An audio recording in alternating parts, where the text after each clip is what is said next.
manusia ini memanjatkan doa kepada Allah Subhanahu wa taala. Lalu dikabulkan nggak doanya? Banyak sekali yang sudah dikabulkan. Kita berdoa, kita meminta kepada Allah Subhanahu wa taala dan dikabulkan dan terjadi apa yang kita minta, kita berdoa dengannya. Itu di antara tanda adanya sebentar Afwan. Itu di antara tanda adanya pencipta atau Allah Subhanahu wa taala. Dikabulkannya doa, sekali lagi dikabulkannya doa. Kalau kita mau menggunakan akal kita dengan sehat, dengan baik, dengan logika yang baik, maka kita bisa memikirkan bahwasanya oh ada loh Tuhan, ada loh pencipta itu Allah Subhanahu wa taala. Kemudian apa? Adanya mukjizat Nabi itu juga merupakan apa sesuatu yang bisa kita rasakan gitu. Oh, ini adalah utusan Allah. Mukjizat ini bisa sampai para nabi lakukan. Itu adalah di antara tanda bahwasanya ada pencipta, ada pencipta.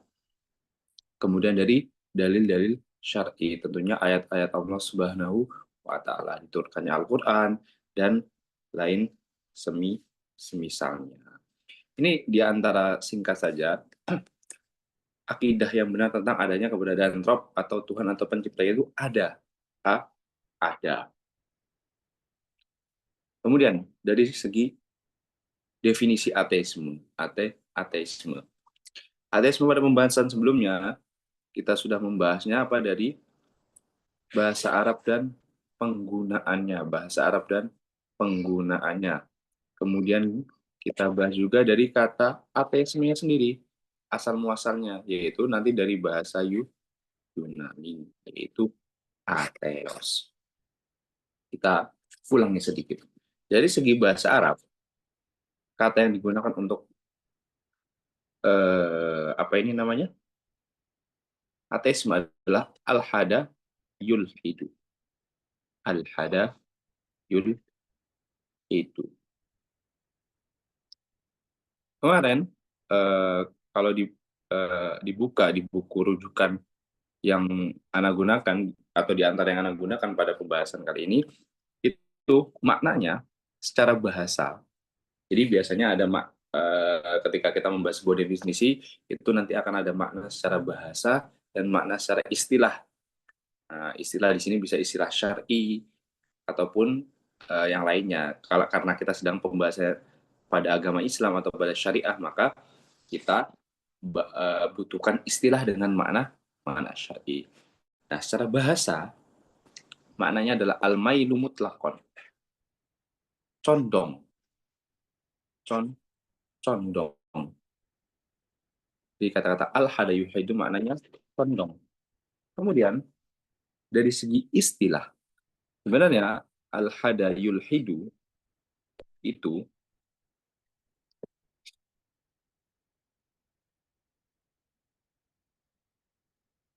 maknanya adalah al-mailu anil haqqi ilal batil. Condong kepada kebatilan dan apa? Meninggalkan meninggalkan kebenaran dan condong kepada kebatilan. Itu makna al-hadayul hidup. Nah, berarti kalau maknanya kayak gini, dia condong terhadap kebatilan dan meninggalkan kebenaran, maka maknanya itu nggak cuman mengingkari adanya Allah Subhanahu wa taala, tapi bisa apa? Bisa juga maksud atau masuk kepadanya apa? Kemaksiatan. Makanya kemarin pada pembahasan sebelumnya kita sebutkan bahwasanya di antara yang digunakan oleh ulama terdahulu ketika menggunakan kata al-hadayul hidu itu yang dimaksudkan bukanlah orang kafir, tapi ini orang yang melakukan kemaksiatan, orang yang melakukan kemaksiatan. Apa faedah dari kita mengetahui ini supaya nanti ketika kita membaca perkataan mereka kita tidak salah paham. Kita tidak salah paham, tidak semuanya kata al-hadayul hidu itu dari zaman sekarang sampai dahulu pokoknya maknanya adalah inkar wujudillah, mengingkari adanya Allah Subhanahu wa taala. Enggak. Jadi penggunaan kata itu kita harus lihat dulu, oh apa sih yang dimaksud oleh penulisnya. Nah, sebagian ulama itu memasukkan dari kata al-hadayul itu adalah apa? Condong kepada kebatilan dan meninggalkan kebenarannya ini, yakni melakukan kemaksiatan. Tapi fi zamanil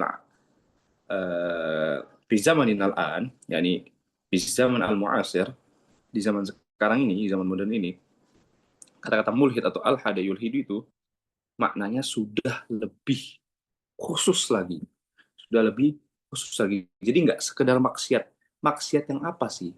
Nah, al hadayul hidu pada makna zaman sekarang ini, kalau digunakan al hadayul hidu maknanya adalah inkar atau adamu al iman biwujudillah. Adamu al iman biwujudillah. Tidak memiliki keimanan apa biwujudillah dengan keberadaan Allah Subhanahu wa taala, mengingkari keberadaan Allah Subhanahu wa taala. Ini yang dimaksud dari al-hadayul di zaman ini. Jadi inilah adalah yang dimaksud dari kata tersebut. Dan itu adalah ateisme itu tersendiri yang sudah kita bahas. Nah, dari kata ateismenya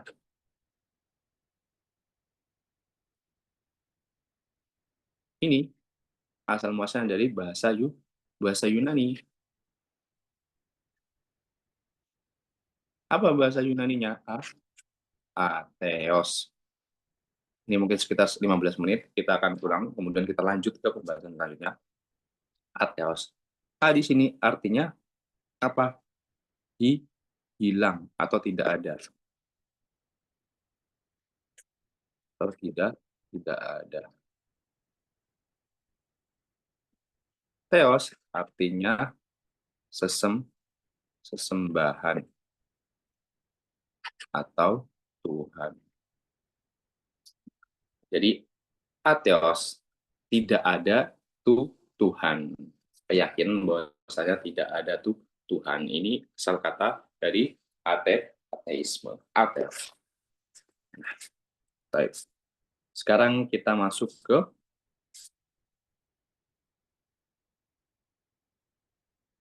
selanjutnya, yaitu bahaya pemahaman ateisme, kemudian sebab-sebab ateisme. Tapi kemarin Anda ingat bahwasanya Anda akan juga menyebutkan macam-macam ateis, macam-macam ateis. Sebenarnya sama aja, dikategorikan sebagai orang yang mengingkari apa? Wujudillah, mengingkari atau tidak beriman terhadap keberadaan Allah Subhanahu wa taala. Tetapi mereka bermacam-macam jenisnya, jenisnya.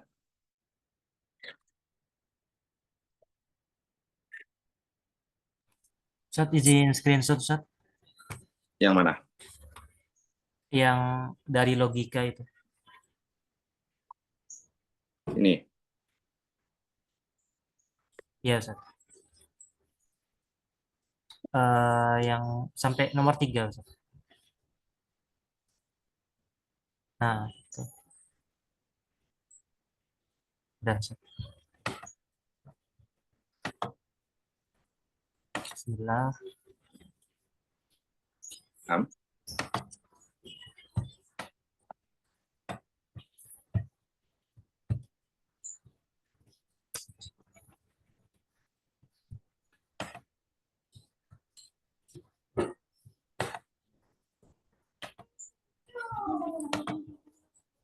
Sudah?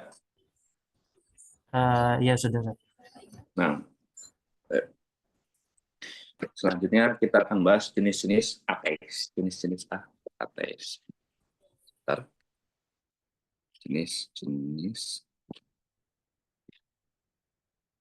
ateis. Karena bilang tadi sama sebenarnya ateis ini sama aja, intinya apa? Adamu al-iman bi wujudillah. Sama-sama mengingkari atau dia itu dianggap mengingkari keberadaan Allah Subhanahu wa taala, tidak beriman terhadap adanya Allah Subhanahu wa taala, tapi ada jenis-jenisnya. Nah, dari rujukan tersebut para ulama itu di antara atau istilah yang mereka gunakan apa? Adalah eh al-mulhid al-qawi, al-mulhid al-qawi atau al-ilhad al-qawi. Ateisme yang kuat, ateisme yang keras gitu. Ateisme yang keras atau yang kuat gitu. Apa maksudnya? Jadi ateisme yang kuat ini pertama, ini Anda langsung tulis mungkin pakai bahasa Indonesia ya sampingnya ya.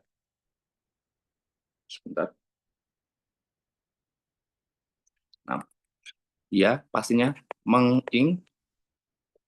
mengingkari, mengingkari atau tidak beriman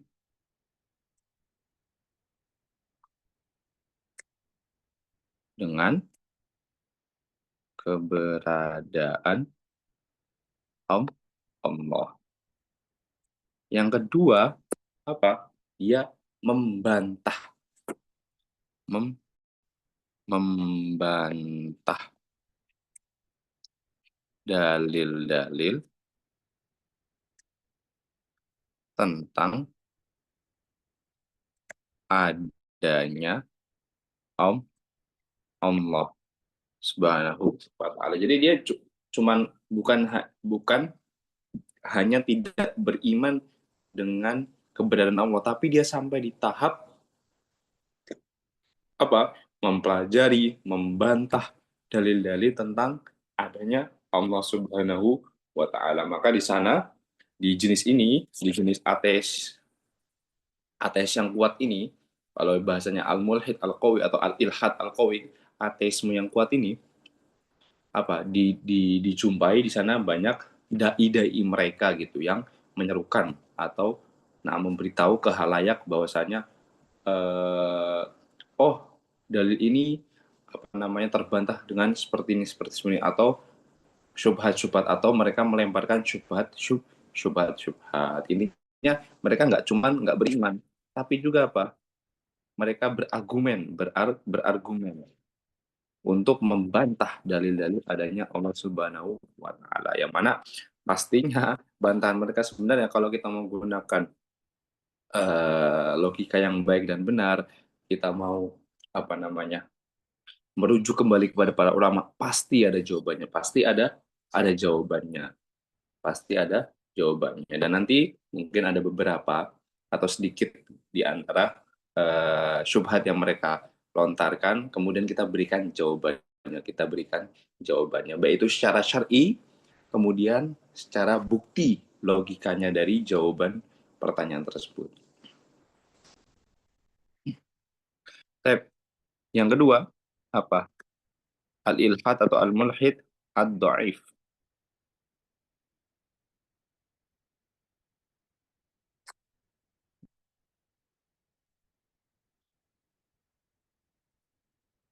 Al-mulhid atau al-ilhad ad-dhaif. Dia cuma sampai di tahap pertama ini saja. Mengingkari atau tidak beriman dengan adanya Allah. Sudah. Dia cuma sampai di tahap, oke, saya nggak percaya adanya Tuhan. Saya nggak percaya dengan Allah Subhanahu wa taala. Tapi dia tidak apa? Dia tidak capek-capek membantah, berargumen atau menjawab dalil-dalil tentang adanya Tuhan. Udah, dia yang penting saya berkeyakinan seperti ini sudah. Itu saya tidak mau mungkin banyak tidak mau ribut-ribut gitu. Saya yang penting mengingkari nggak ada Allah Subhanahu wa taala katanya begitu. Dan di sini juga di antara sebabnya apa? Di antara sebabnya bisa jadi apa? Dia adalah orang yang lahir di keluarga yang memang menganut ateisme atau dilahir di keluarga yang kafir kemudian tidak memiliki agama. Nah, dia tentunya dia akan sebagai anak akan tumbuh sebagai anak yang pengetahuannya atau apa yang dia yakini, apa yang dia serap pastinya dia dapatkan dari orang tua. Jadi dia juga tidak tahu. Pokoknya saya tidak beriman dengan adanya Allah Subhanahu wa taala. Ini adalah jenis yang kedua yakni al-mulhid ad-dhaif, yakni mungkin bisa kita beri penjelasan juga bahwasannya keyakinannya buat dirinya saja gitu. Dia tidak mengajak orang lain atau tidak mencoba meyakinkan orang lain gitu. Dan dia hanya mencukupkan diri dengan saya tidak beriman dengan adanya Allah. Na'udzubillah min dzalik. Kemudian yang ketiga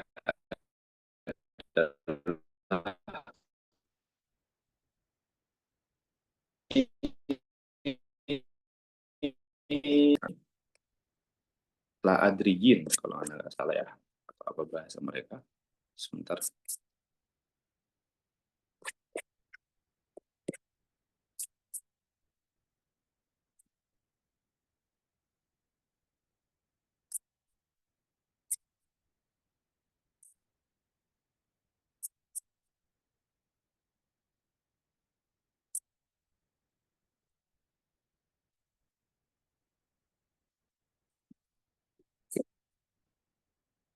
Nah, al la adriyun al la adriyun dari kata-kata la adri, dari kata-kata la adri,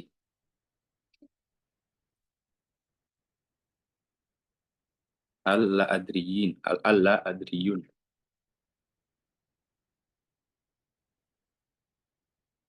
orang-orang yang mengatakan saya nggak tahu, orang-orang yang mengatakan saya nggak tahu ada Allah atau enggak, saya nggak tahu ada Allah atau enggak. Jadi dari kata-kata la adri artinya saya nggak tahu, saya saya nggak tahu. Ini juga adalah di antara jenis-jenis yang ulama sebutkan. Jadi kata-kata la adri, saya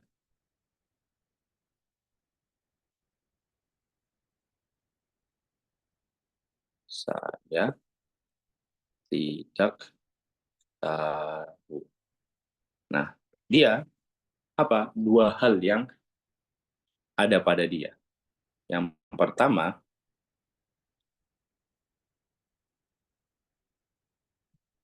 dalil dalil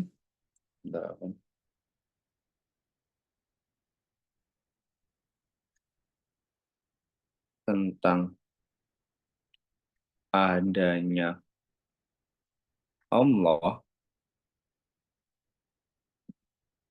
dalil-dalil tentang adanya Allah itu adalah apa? Ku kuat, ku kuat.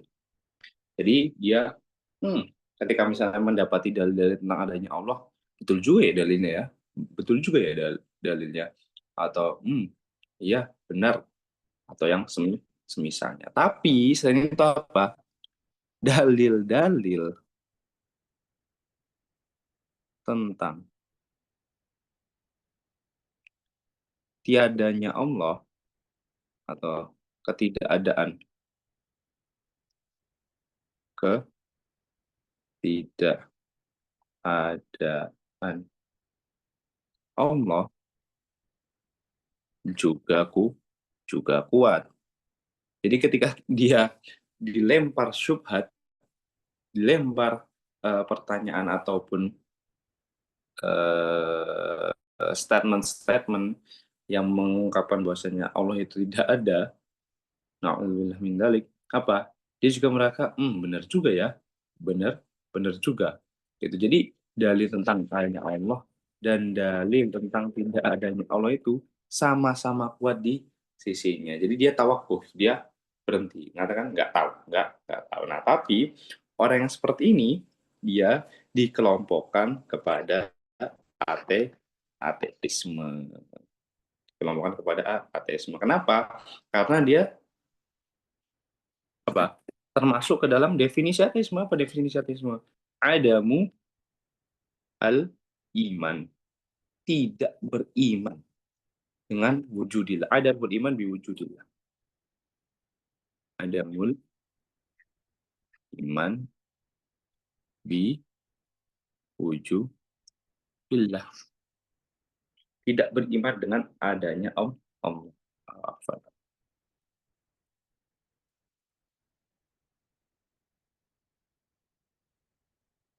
Biwujudillah, tidak adanya iman karena dia ini dianggap kuat, ini dianggap kemudian dia nggak tahu deh. Nah, berarti di situ dia belum atau imannya belum tetap atau imannya belum ada bahwasanya Allah itu ada karena sama-sama kuat di sisinya. Ini adalah di antara jenis-jenis ateisme atau paham ateisme yang disebutkan oleh ulama. Nah, selanjutnya yaitu bahaya pemahaman ateisme. Bahaya pemahaman ateisme. Sebenarnya sudah jelas bahaya dari pemahaman ateisme ini. Seperti yang sudah Ana beberapa kali mungkin sebutkan, tapi Bapak kita coba uraikan. Sebab-sebab bahaya paham ateisme. Pastinya bahaya ini bermula dari ketidakpercayaannya dia terhadap adanya Allah Subhanahu wa taala. Allah Subhanahu wa taala.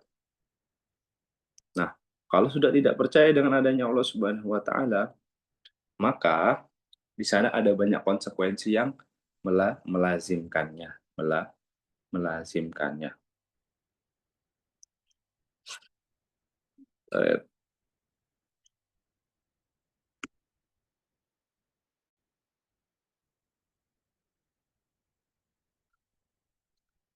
Bentar. Nah, ini apa? Bahaya ateisme. Yang pertama, pastinya apa? Di antara bahayanya ketika orang sudah berkeyakinan bahwasannya Allah itu tidak ada atau mengingkari wujud Allah, apa? Eh, Kehilangan arah hidup, arah atau tujuan hidup. Hmm. Jadi kalau Allah sudah diingkari, yakni dia tidak meyakini bahwasanya Allah itu ada, akan tetapi petunjuk yang hakiki itu yang memang datangnya dari Allah Subhanahu wa taala, ya sudah. Ketika dia berpaham seperti ini, maka dia tidak punya tujuan, dia bingung itu, kehilangan arah. Apa sih tujuan hidupku? Itu berbeda dengan orang yang apa misalnya meyakini adanya Allah Subhanahu wa taala, maka sangat dengan mudah kita memiliki tujuan hidup yang memang sesuai dengan syariat atau agama Islam. Itu yang pertama, kehilangan arah atau tujuan tujuan hidup. Itu mungkin kalau dari segi dirinya sendiri. Kalau dari segi sosial mungkin dari segi sesama apa? Menurunnya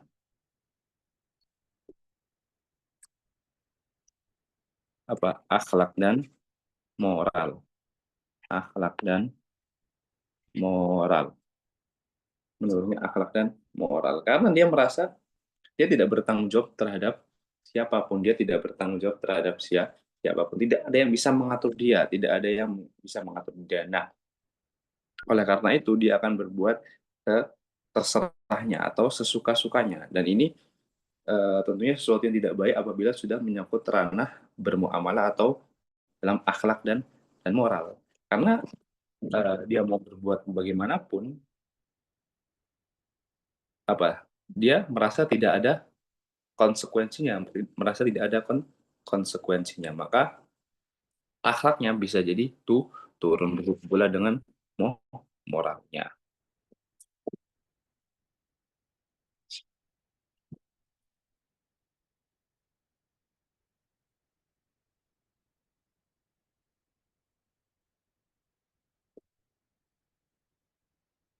dan lain semisalnya semisalnya.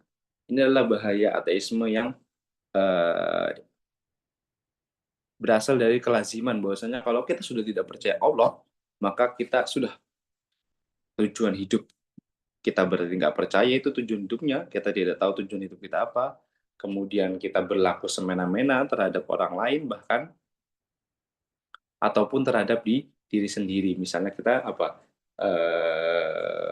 namanya, jadi malas dalam beraktivitas, kayak buat apa gitu, dan lain misalnya. Ini adalah bahaya ateisme.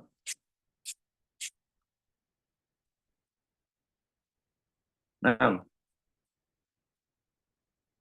kemudian sekarang kita coba masuk ke sebab-sebab.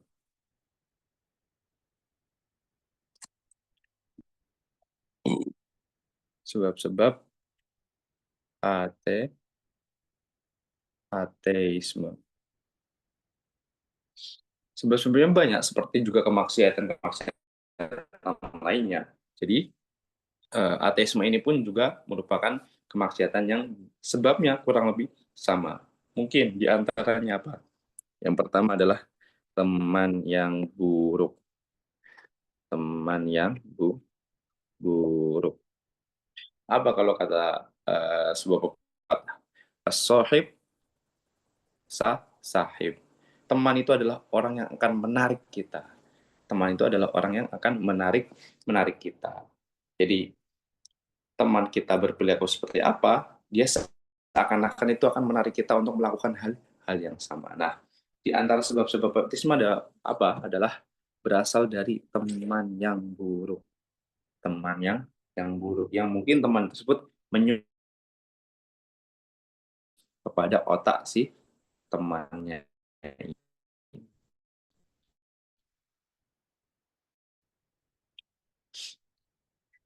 Selain teman yang buruk apa? Bisa lingkungan yang buruk. Lingkungan yang buruk. Nah, lingkungan yang buruk di sini tentunya berisi padanya orang-orang yang buruk, orang-orang yang buruk, orang-orang yang memiliki paham-paham tidak benar. Contohnya ateisme. Misalnya pergi ke negara kafir tanpa ada kebutuhan.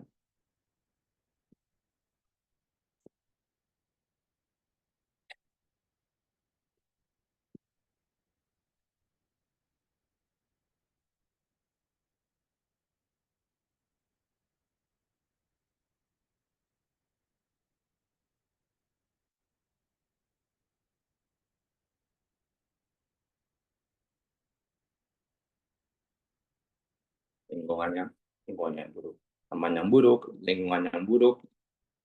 Kemudian apalagi contohnya dari sebab-sebab bisa adanya ateisme ini apa? Syahwat. Sebenarnya banyak kemungkinan yang bisa dijadikan sebab-sebab ateisme. Karena seseorang berkeyakinan, yang tadinya misalnya berkeyakinan Allah itu ada, kemudian menjadi berkeyakinan Allah tidak ada, pasti ada sebabnya, sebabnya. Syahwat apa? Demi menggapai sesuatu. Misalnya demi menggapai sesuatu, demi menggapai istri impian, demi mencapai pekerjaan impian, yang mana impian-impian ini tuh apa yang dia ingin capai ini apa mengharuskan dia untuk berkeyakinan dulu bahwasanya Allah itu tidak ada, atau mengingkari adanya Allah Subhanahu wa taala. Atau misalnya keluar dari agama Islam. Kalau misalnya syahwatnya di sini adalah wanita yang sangat dipuja-puja, tetapi dia bukan berasal dari agama agama agama Islam. Seperti itu untuk yang syahwat. Kemudian yang keempat, di antara di antara sebab kita mengetahui sebab-sebab ini agar kita bisa menjauhinya dan lebih berhati-hati dari melakukannya. Apa? Tidak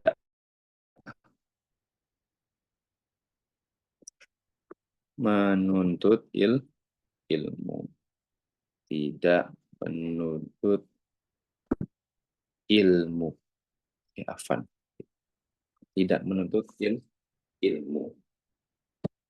Padahal sebagaimana kita tahu, menuntut ilmu itu selain dia merupakan apa saya, kewajiban, dia itu juga adalah sebagai tameng kita, sebagai tameng dalam menghadapi berbagai syubhat atau pemikiran-pemikiran rancu dari orang di luaran sana. Kalau kita tidak berilmu, maka tidak mengetahui apa jawabannya, tidak mengetahui apa jawabannya. Dan mudah sekali bagi orang lain untuk mentusuk syubhat itu kepada otak kita. Terlebih apabila dia tahu bahwasannya kita apa tidak akan terlalu mencari-cari tahu, kita tidak menuntut ilmu. Nah, makanya itu adalah di antara keutamaan apa menuntut menuntut ilmu, yakni menghindarkan kita dari berbagai hal yang buruk, di antaranya ateisme. Dan ateisme ini adalah merupakan sesuatu yang juga apa dosa yang sangat berbahaya, karena ini berkaitan dengan Islam atau tidaknya seseorang yang meyakini bahwasanya Allah itu tidak ada, maka dia jelas-jelas kafir. Bila ada orang yang berpaham dengan ateisme, mengingkari adanya wujudillah, adanya keberadaan atau wujud Allah Subhanahu wa taala, maka seperti yang Anda sebutkan, dia adalah ateis. Jadi penting bagi kita untuk selalu menuntut selalu menuntut ilmu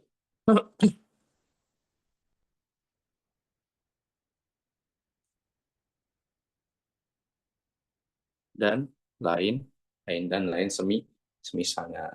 Sebenarnya yang Anda sebutkan tadi dari bahaya, kemudian sebab-sebab itu bisa beraneka ragam karena kejadian atau apa yang ditimbulkan itu eh, bisa bermacam-macam tergantung orangnya.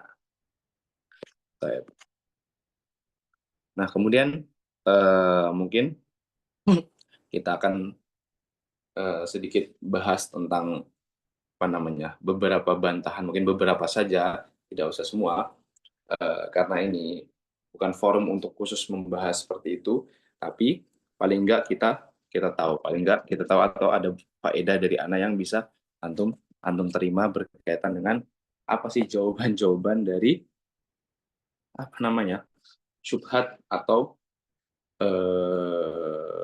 keyakinan ateisme. Yang pertama,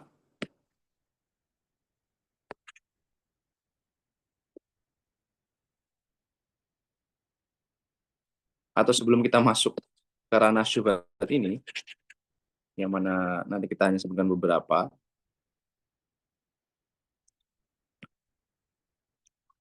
kita sebagai manusia, kita itu tidak lepas dari gangguan atau bisikan syaitan atau syaitan atau bisikan buruk. Kita sebagai manusia tidak terlepas dari itu. Nah, begitu pula atau bisikan yang buruk ini bisa terjadi dalam berbagai kemaksiatan. Di antaranya adalah apa? Berkaitan sama ini, ateisme, yaitu apa? Mengingkari atau tidak beriman terhadap adanya Allah Subhanahu wa taala. Dan bagaimana sih sikap kita? Bagaimana sikap kita apabila mendapati bisikan-bisikan yang buruk itu, bisikan-bisikan yang buruk itu.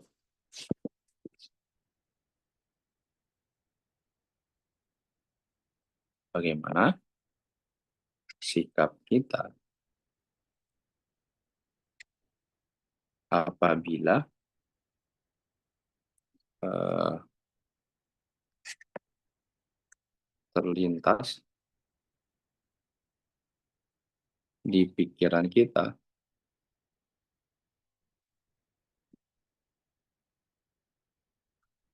bisikan bisikan buruk tentang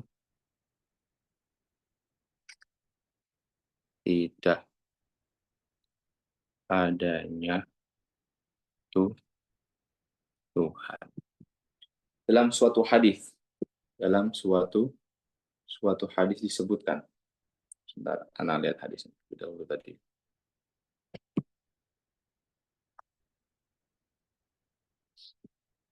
Nah, dalam sebuah hadis disebutkan, Inna ahadakum ya'tihi syaitan. Sesungguhnya salah seorang dari kalian itu apa? Akan didatangi oleh syaitan, akan diganggu oleh syaitan. Fayaqulu. Lalu syaitan ini berkata, Man khalaqaka? Siapa yang menciptakan engkau? Gitu. Fayaqul Allah. Lalu dia dengan jawabannya menjawab apa? Allah. Jadi yang menciptakan aku adalah Allah Subhanahu wa taala. Fayaqul, kemudian nggak sampai pertanyaan di situ, ada lagi pertanyaan muncul apa? Faman khalaqallah. Lalu siapa yang menciptakan Allah? Nah, apa kata Nabi Shallallahu Alaihi Wasallam? Fa'idha wajada dzalika ahadukum, apabila salah seorang di antara kalian mendapati hal seperti itu, mendapati bisikan-bisikan dari syaitan, bisikan-bisikan keburukan. Apa yang harus dilakukan? Fal yaqra amantu billahi wa rasulihi fa nah, amantu billah wa rasulih au wa rusulih. Aku beriman, pokoknya aku beriman, amantu billah. Aku beriman dengan Allah Subhanahu wa taala. Sudah, aku tinggalkan pikiran itu, pokoknya aku beriman kepada Allah Subhanahu wa taala. Nah, itu dari cara menanggapi syubhat tadi dari sisi syar'i, dari sisi dalil. Jadi ada dalilnya. Oh, ya sudah, aku beriman pokoknya kepada Allah Subhanahu wa taala, habis itu udah bismillah. Nah, sebenarnya pun hadis tadi kalau dari segi logika mau kita dalami, itu kan pertanyaan siapa yang menciptakan Allah. Ini nanti akan berkaitan juga sama perkataan anak tadi, bahwasanya sebenarnya semua syubhat-syubhat yang ada itu ada jawabannya kalau kita mau berpikir dengan tenang, dengan logika yang sehat, dan pastinya bertanya kepada para ulama. Kita serahkan ke mereka, pasti ada jawabannya. Contohnya ini, siapa yang menciptakan Allah? Nah, jawaban singkatnya atau jawaban gampangannya, ketika ada yang bertanya seperti itu, siapa yang menciptakan Allah? Maka yang salah adalah pertanyaannya. Yang salah adalah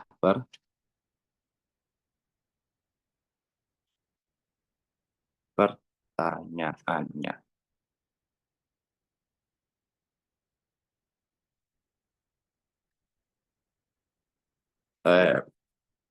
Ana coba minta relawan di sini terlebih dahulu.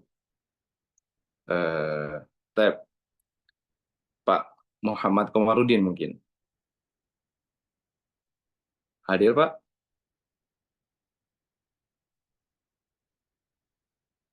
Pak Muhammad Komarudin, bisa mic-nya? Saya.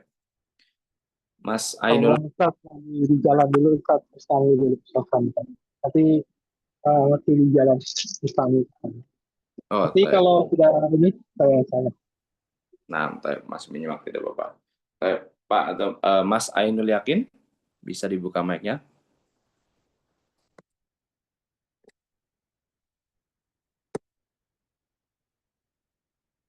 Bagaimana kalau Mas Ainul Yakin?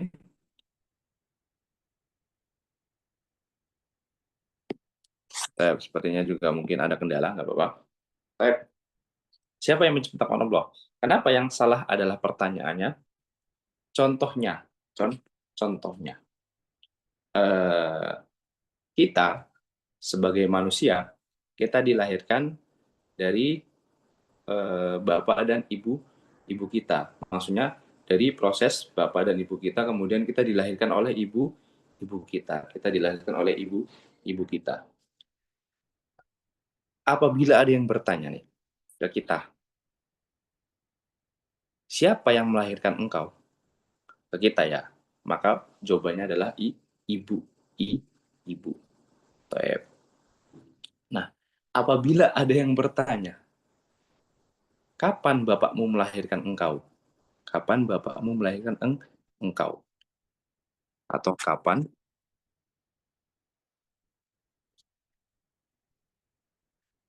bapakmu melahirkan? Nah, baik. Kapan bapakmu melahirkan? Kita kebingungan kan dalam menjawabnya mungkin. Hah, bapakku melahirkan gitu. Nah, di sini yang salah adalah pertanyaannya. Yang salah adalah pertanyaan. Jadi yang salah itu bukan bapaknya. Bukan bapaknya, tapi pertanyaannya. Kenapa? Wong, bapak itu tidak melahirkan. Karena bapak itu tidak melahirkan. Jadi yang salah bukan bapaknya atau bukan yang ditanya. Yang salah adalah yang bertanya atau pertanyaannya. Bapak tidak melahirkan. Udah, titik. Nah, ini adalah contoh. Ini adalah contoh. Nah, untuk pertanyaan siapa yang menciptakan Allah ini, sama juga. Yang salah adalah pertanyaannya. Kenapa? Karena Allah itu tidak diciptakan.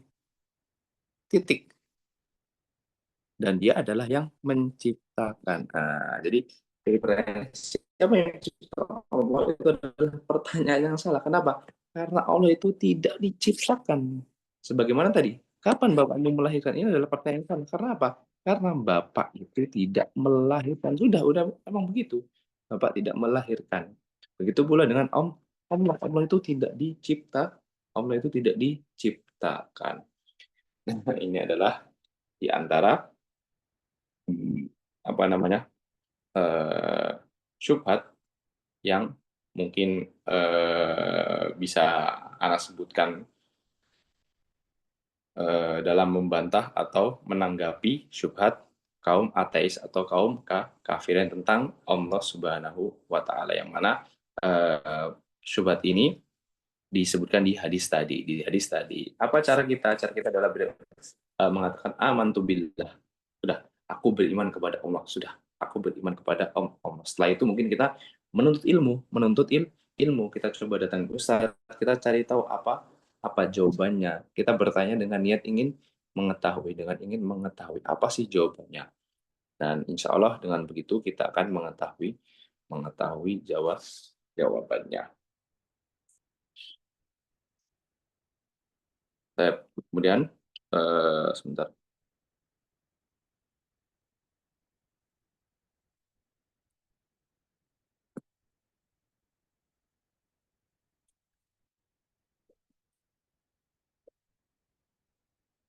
Untuk syubhat yang selanjutnya, atau Anda lupa tadi sudah disebutkan apa belum? Apa namanya? Statement bahwasanya Allah itu tidak ada, dan itu sudah terbantahkan di apa?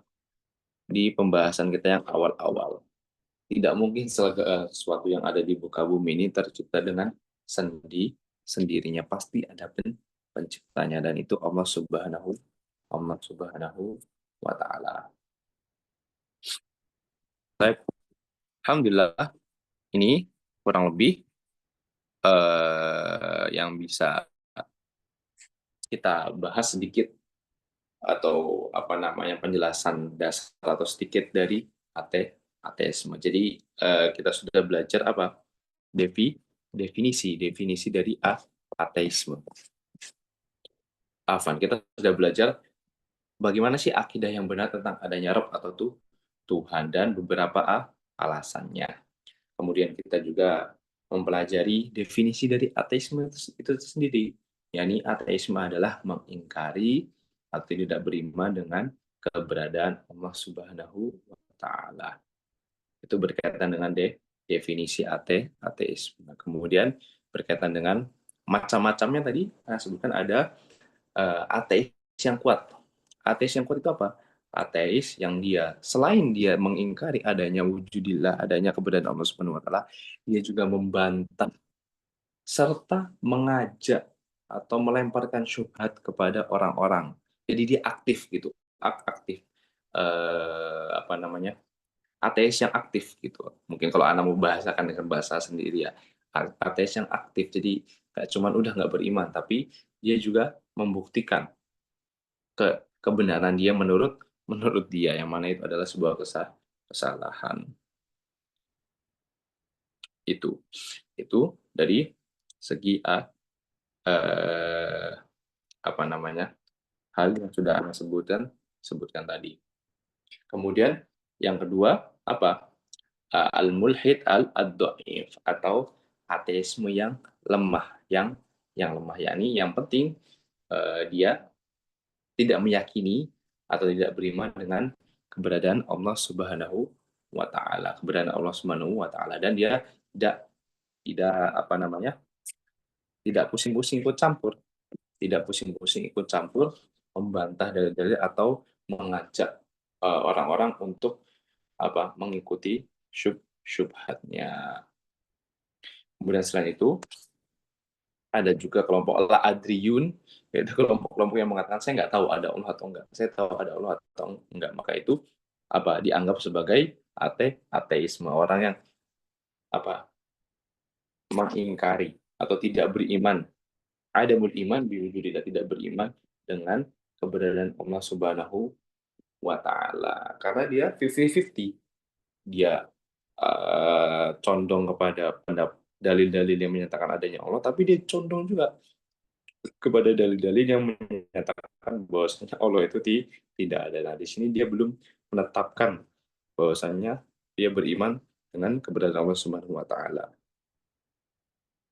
Maka dia termasuk ke dalam ateisme. Kemudian bahaya ateisme, kehilangan arah atau tujuan hidup, menurunnya akhlak dan moral, atau misalnya tidak memiliki teman, atau dan lain semisalnya, yang mana bahaya pasti banyak sekali. Kemudian ada sebab-sebab ateisme. Yang pertama, teman yang buruk pastinya, kemudian lingkungan yang buruk, misalnya pergi ke negara kafir tanpa ada kebutuhan, dan kita bisa terjerumus ke dalam pergaulannya dan lain semisalnya. Kemudian apa? Syahwat. Syahwat duniawi tentunya pastinya. Syahwat duniawi.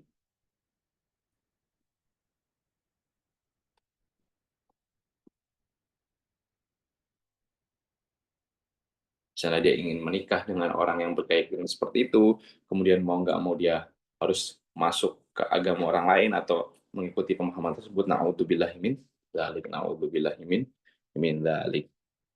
Atau dia ingin mencapai suatu hal tertentu dalam kerjaannya, kemudian mengharuskan dia untuk seperti itu, maka itu adalah di antara sebab-sebab yang menyebabkan seorang itu berpaham ateisme.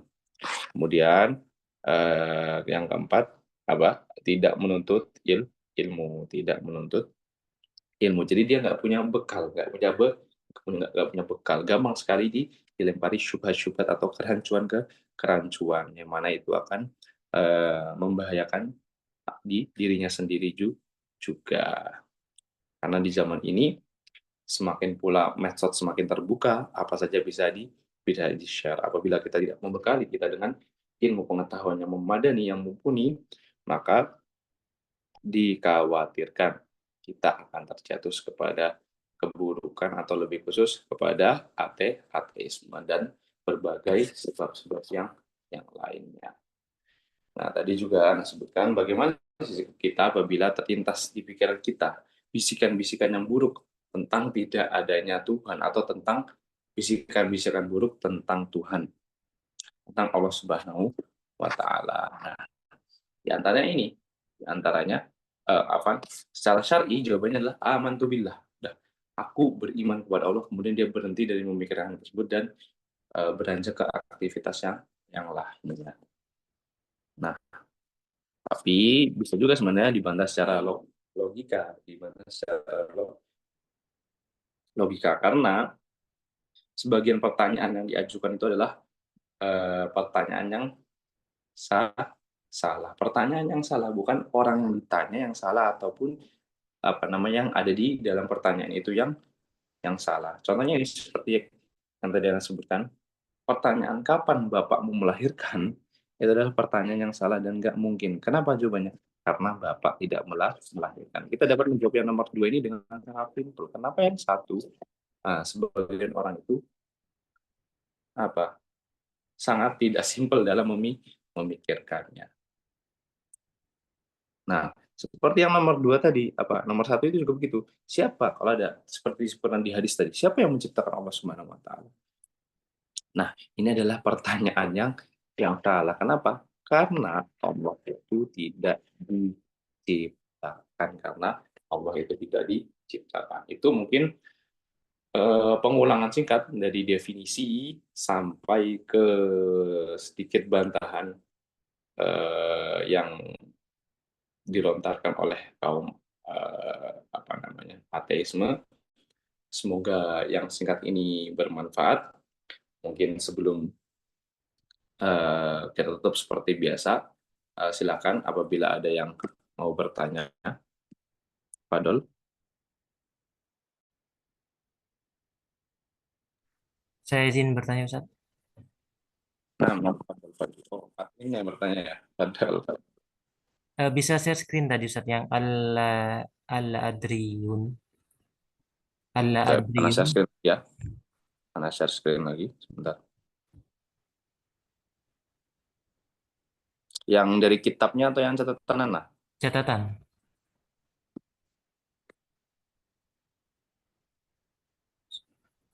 Nah, Fadol. Nah, di situ kan ditulis dalil-dalil tentang adanya Allah kuat.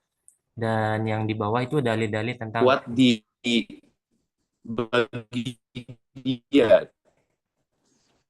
bagi dia, bagi dia nah, sisinya, di sisinya.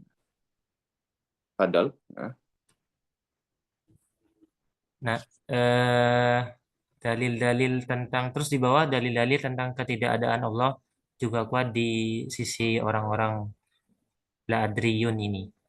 Nah, yang ditanyakan itu saat kalau yang dalil-dalil tentang adanya Allah kan kuat, itu jelas ada ayat Al-Quran dan ada hadis dan sebagainya. Nah, mungkin di dalil-dalil tentang ketidakadaan Allah kuat bagi dia itu mungkin kan di zaman sekarang kan sangat banyak bantahan terhadap ateis, seperti kemarin Ustadz Firanda mengadakan bantahan terhadap ateisme di YouTube-nya, dan juga para asatid dan para ulama juga semuanya sepakat bahwa semua yang dilontarkan orang-orang ateis itu kita bantah gitu. Maksudnya ada bantahan semuanya gitu. Jadi tidak benar bahwa statement mereka itu seperti itu. Karena pada faktanya semua bantahan mereka sudah dibantah semua, Ustaz. Nah, itu bagaimana, Ustaz? nah, Masya Allah, pertanyaan Menyingkapi syubhat seperti orang-orang adalah Adriyun ini. baik. Nah, untuk betul. Jazakumullah khairan atas pertanyaannya. Betul seperti yang disebutkan tadi oleh admin, bahwasanya di zaman saat ini sosial media sudah tersebar luas atau dapat dengan gampang lah ditemukan bantahan-bantahan untuk statement-statement yang menyatakan bahwasanya Allah itu tidak ada. Yang mana berarti di sisi kita nih, kita yang mengetahui hal tersebut, maka sangat dalil-dalil tentang adanya Allah itu sangat kuat, sangat sangat kuat. Akan tetapi yang eh, apa namanya, yang perlu kita ketahui juga bahwasannya keadaan orang itu berbeda-beda, keadaan orang itu berbeda-beda. Apa yang sampai ke tiap orang, misalnya ada orang atau ada orang, apa yang sampai ke tiap-tiap manusia ini berbeda-beda. Baik itu dari segi syubhat, atau dari segi dalil-dalil tentang adanya Allah, dan lain semisalnya. Jadi kita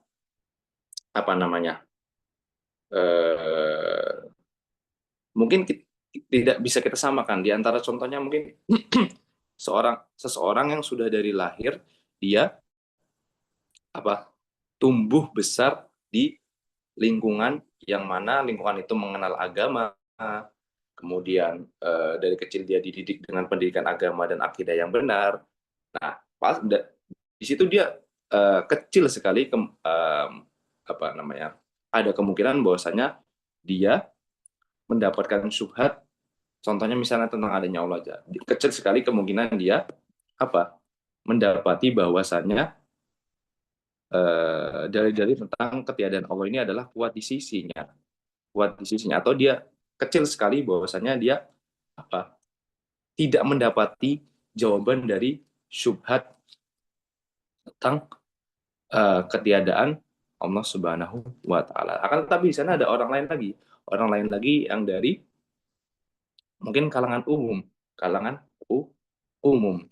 apalagi ketika dia berada di tengah-tengah orang yang yang gencar sekali mendakwahkan, kalau bahasanya mendakwahkan ateisme dengan berbagai cara itu. Jadi mungkin kalau dari pertanyaan admin tadi, Ana menjawab kenapa di antara alasan kenapa bisa ada la adrin ini, itu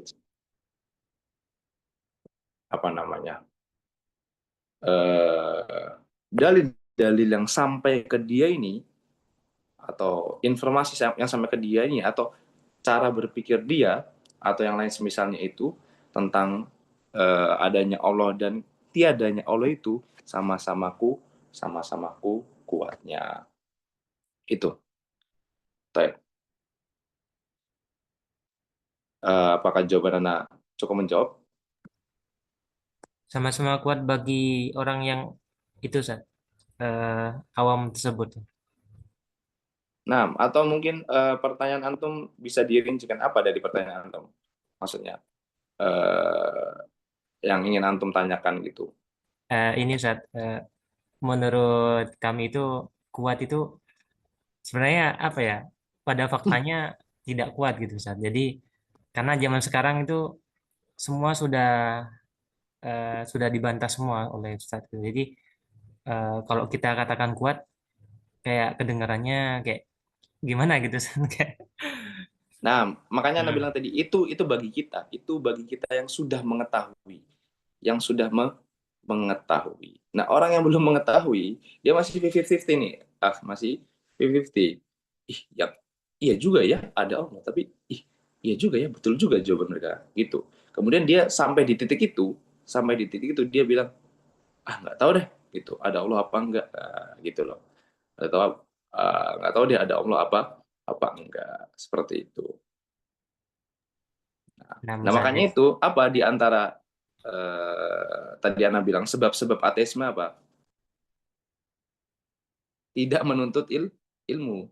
Jadi ilmu dia kurang juga. Ilmu dia kurang. Mungkin dia ketika mendapati syubhat tersebut, dia berhenti dari belajar. Udah, nggak tahu deh gitu. Nggak berusaha mencari tahu lebih lanjut gitu.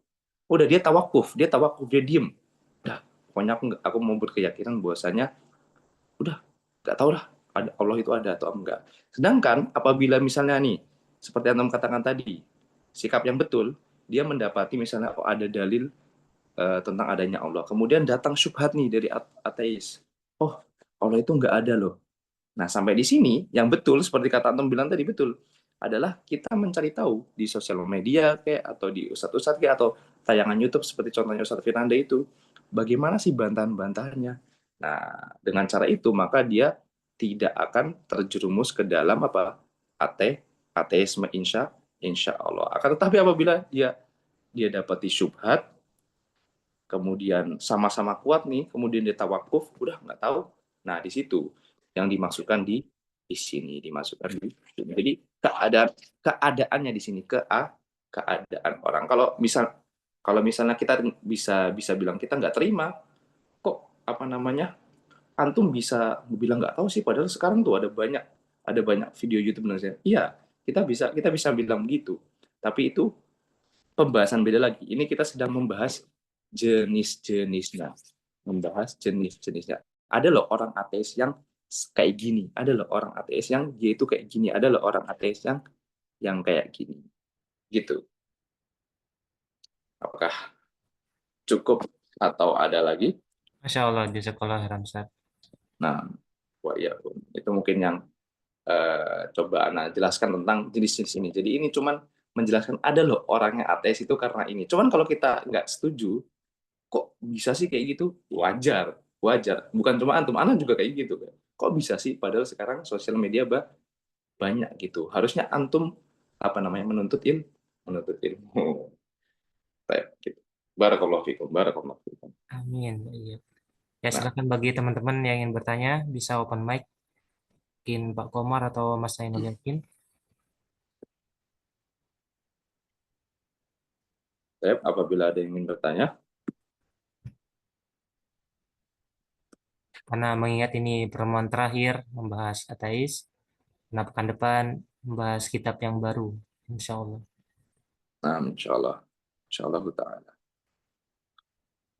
Sekali lagi, Ana ingatkan mungkin untuk jangan bosan-bosan terhadap mengulang ya apabila kita sudah pernah mempelajari. Yang pertama pasti mempelajari, dan apabila kita sudah mempelajari eh, kita hendaknya mengulang dan jangan bosan-bosan. Bosan mungkin iya, tapi kita tetap bertahan dalam belajar gitu, bertahan dalam belajar. Kenapa? Karena ini sangat penting. Ini sangat sangat penting.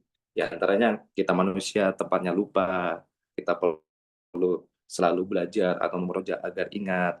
Itu kita yang kedua kita butuh lingkungan atau butuh kajian yang memecah iman kita dan lain semisalnya. Dan akidah ini adalah berkaitan dengan keislaman atau ketidakislaman seseorang. Makanya ini adalah hal yang penting. Saya Fadol apabila ada yang masih mau bertanya, Teman Ustaz, boleh bertanya Ustaz. Fadol Pak Komarudin, Fadol. Baik. Yang terkait dengan ATS ini. Kalau dulu saya pernah juga memang ATS itu sangat apa ya, bukan hanya orang yang mungkin yang belum menuntut ilmu, tapi saya pernah baca ada ulama besar juga yang memang dari Arab yang dia menjadi ateis karena sahabat tadi yang disampaikan oleh Ustaz. Nah, sikap kita nih dengan kondisi yang saat ini sebenarnya apa sih yang harus kita lakukan? Mungkin kita sudah sudah belajar dengan keterbatasan mungkin dengan waktu dan juga uh, mungkin keterbatasan kita misalnya dengan hal menuntut ilmu. Uh, karena mungkin dari kitab-kitab yang kita baca atau dari ustadz-ustadz yang kita dengarkan, sebenarnya bagaimana sikap kita dengan adanya uh, untuk memotivasi diri kita supaya terhindar terkait dengan sifat ateis itu. Karena orang yang paham aja itu bisa terjebak karena ya, saya pernah baca ya Ustaz, terjebak menjadi Betul. ateis karena tadi kawasan. Nah terus apa yang harus kita lakukan nih dan juga sikap kita untuk terhindar uh, dari dampak-dampak ateis itu. Mungkin Masya Allah. sebentar. Nah, Masya Allah. Pertanyaan bagus dari Pak Muhammad Komarudin. pertanyaan adalah mungkin apa yang harus kita lakukan atau apa kiat-kiat agar kita terhindar dari paham ateisme. Padahal di sana ada orang yang dia sudah paham pun, tapi ujung-ujungnya dia terkena paham ateisme. Oke. Seperti itu ya, Pak ya. Iya, seperti itu, Ustaz. Nah, apa kiat-kiatnya? Kiat-kiatnya adalah mungkin yang bisa saya sarankan kepada Bapak atau teman-teman dan saya pribadi juga. Pastinya yang pertama, kita jujur. Kita jujur. Hati kita sendiri masing-masing tahu hati kita itu menginginkan apa. Menginginkan apa dari menuntut ilmu ini. Kita jujur yang pertama. Kita ingin apa? Kita ingin kebenaran. Kita ingin selamat di akhirat. Kita ingin selamat di surga itu. Yang pertama kita ingin jujur. Karena ateisme itu ada sebab-sebabnya tadi kan. Ada sebab-sebabnya. Entah itu syubhat. Oke lah mungkin kalau syubhat ada orang paham ateisme. Tapi kenapa dia bisa terjerumus ke dalam ateisme? Bisa jadi karena syahwat yang seperti Anda tadi sudah sebutkan gitu. Karena wanita kayak, karena kerjaan kayak dan lain semisalnya. Nah, yang pertama kita harus jujur. Saya ingin selamat di dunia maupun di akhirat.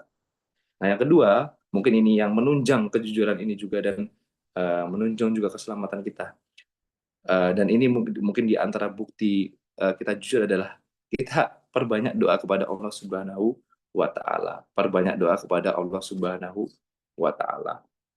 Kita berdoa, ya Allah, selamatkanlah aku dari fitnah ateisme misalnya. Selamatkanlah aku dari terjerumus ke dalam ateisme. Karena yang bisa menyelamatkan kita adalah Allah Subhanahu wa taala. Kita cuma bisa berikhtiar, berikhtiar. Itu jujur, kemudian berdoa kepada Allah Subhanahu wa taala, kemudian kita jauhi sebab-sebab ateisme. Kita jauhi sebab-sebab ateisme. Teman yang buruk, lingkungan yang buruk, mungkin mendengarkan ceramah atau orang yang suka menyebarkan syubhat-syubhat ateisme, kita jauhi itu. Kita jauhi itu, di samping kita jauhi, yakni mungkin kalau mau anak tambahkan lagi ya, selain tadi kita jujur, kemudian kita berdoa, kita jauhi sebab-sebabnya, kemudian kita terus menuntut ilmu, menuntut ilmu. Itu ada 4. Jadi jujur, kemudian banyak-banyak berdoa, jujur ingin selamat di dunia dan di akhirat, kemudian banyak-banyak berdoa, kemudian jauhi sebab-sebab ateisme. Jauhi sebab-sebab ateisme. Sebab ateisme nggak cuma satu. Nggak cuma karena kebodohan. Nggak cuma karena kebodohan. Karena ada orang yang nggak bodoh tapi dia jatuh ke dalam ateisme. Dia tahu, tapi dia jatuh ke dalam ateisme. Itu jauhi sebab-sebab ateisme. Yang selanjutnya yang keempat pastinya menuntut ilmu. Menuntut ilmu ini perannya sangat besar ya, nggak bisa dipungkiri, perannya sangat besar, baik itu secara pahala maupun secara perannya sebagai usaha kita dalam menjaga diri. Itu Pak Muhammad Kamarudin mungkin yang bisa sampaikan di antara kiat-kiat kita untuk terhindar dari ateisme. Padahal ada orang yang sudah tahu tapi dia tetap terjerumus gitu. Karena sebabnya nggak cuma satu. Nah, Pak. Afwan wa yakum. Mungkin Anda cukup sampai di sini. Alhamdulillahirabbil alamin. Selama 8 pertemuan ini, alhamdulillah kita telah menyelesaikan satu program dari belajar akidah ini. Semoga ilmu yang didapatkan bermanfaat. Dan Anda juga minta maaf apabila banyak kesalahan, semisal keterlambatan dan lain semisalnya. Tapi akan berharap semoga kita senantiasa Allah kuatkan keimanan kita, akidah kita, dan Allah mematikan kita di atas Islam. Amin ya rabbal alamin. Baik, naktafi ila hadzal qadar. Subhanakallahumma wa bihamdik, asyhadu an la ilaha illa anta, astaghfiruka wa atubu ilaik. Assalamualaikum warahmatullahi wabarakatuh. Waalaikumsalam warahmatullahi wabarakatuh. Jazakallah khairan Ustaz. Wa iyyakum. Khairan.